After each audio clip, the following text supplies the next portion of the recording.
கிறிஸ்துவுக்குள் அன்பானவர்களே, ஆண்டவரும் இரட்சகருமாகிய இயேசு கிறிஸ்துவின் நேற்று என்ப நாமத்தில் அன்பின் வாழ்த்துக்கள்.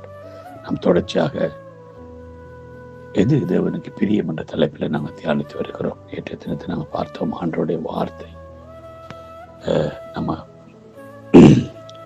நேற்றைய தினத்தில் பார்த்தது போல நம்ம ஆண்டவருடைய வார்த்தைக்கு பிரியமாக இருக்கும் பொழுது கர்த்தரங்களை செழிக்க பண்ணுகிறார், எங்களை உயர்த்துகிறார், மேன்மைப்படுத்துகிறார். நாள் பார்த்து நாங்கள் அவருடைய கிருபைக்கு காத்திருப்பவர் மேல் அவர் பிரியமாயிருக்கிறார். 147வது சங்கீதம் 11ஆம் வசனம் தமக்கு பயந்து தமது கிருபைக்கு காத்திருக்கிறவர்கள் மேல் கர்த்தர் பிரியமாயிருக்கிறார். ஆமென்.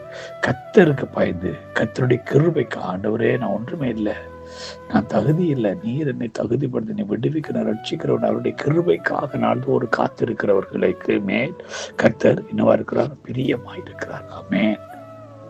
என்ன நாம் நிற்பது நிர்மூலமாகாத கர்த்தருடைய கிருபை. அவருடைய இரக்கங்களுக்கு முடிவில்லை என்று வேதம் சொல்கிறது. அவருடைய இரக்கங்களுக்கு முடிவே இல்லை. ஏனென்றால் அவருடைய கிருபை தான் இந்த நாள் வரை நம்மளை நடத்தி கொண்டு வருகிறது. அவருடைய கிருபை தான் இந்த நாள் வரை நம்மளை தாங்குகிறது. அவருடைய கிருபை தான் நம்மளை ரட்சித்தது.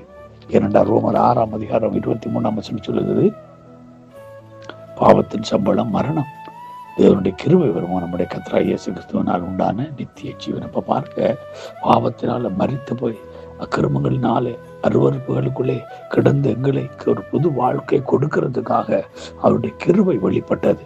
அவருடைய கிருபையினால தான் நாங்கள் ரட்சிக்கப்படுகிறோம். அவருடைய கிருபை தான் எங்களை என்ன செய்திருக்கிறது?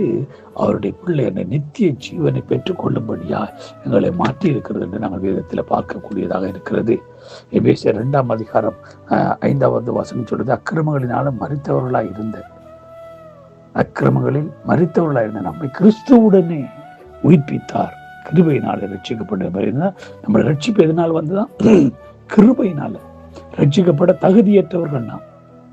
ஆனாலும் ஆண்டவராய் இயேசு இந்த உலகத்துக்கு வந்ததே அவருடைய கிருபையினாலதான். அல்லேலூயா. ஆகவே அந்த கிருபைக்காய் நம்ம எப்பொழுதும் காத்திருக்க வேண்டும். கிறிஸ்து இயேசுவுக்குள் அவர் நம்மை இடத்தில் வைத்த தயவினாலே, தம்முடைய கிருபையினால் மகா மேன்மை ஐஸ்வர்யத்தை வருங்காலம் விளங்கத்தக்கதாக கிறிஸ்து இயேசுவுக்குள் நம்மை அவரோடு கூட எழுப்பி உன்னதங்களை அவரோடு கூட உட்கார செய்தார்.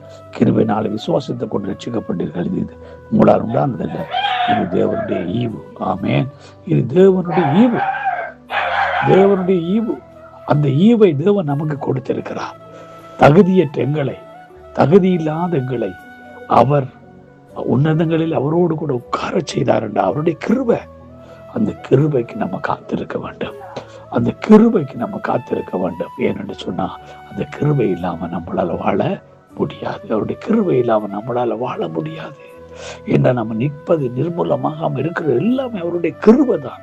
அவருடைய இரக்கங்களுக்கு முடிவே இல்லை. அல்லேலூயா. ஆகவே கிறிஸ்துவுக்குள் அன்பானவர்கள், இந்த காலை வேளையில நம்ம ஒவ்வொருவரும் சற்று சிந்திப்போம்.